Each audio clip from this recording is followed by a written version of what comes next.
السلام علیکم و رحمت الله و برکاته. برادران این شفتالو پشمکی سفیدک می باشد.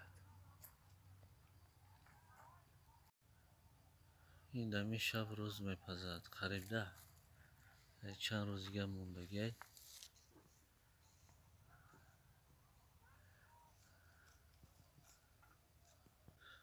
بسیار مانندش به شفتالوی بی پیونده. شفتالوی بی پیوند چقدر میشه و رنگی سگک میشه، انگوری سگک بوره.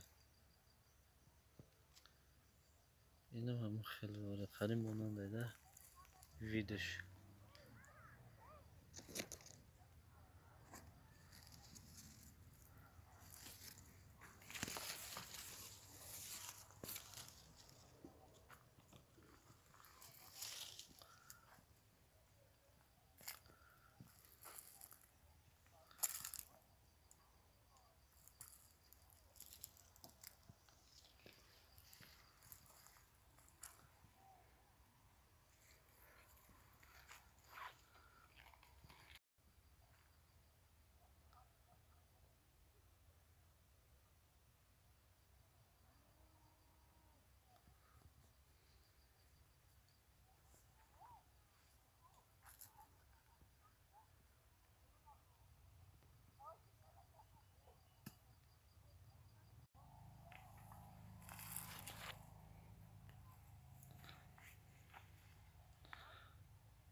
هر سوال برای شفتالو باشد مقصد نسبت به شفتالو مرحمت در کامنتری نویسید، انشالله جوابتون میتونم.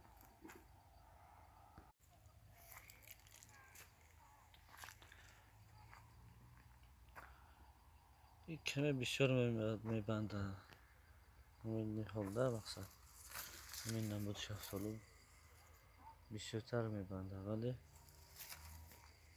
در وقتی کمیافت شفتالو که میپزه دیگه می خاطر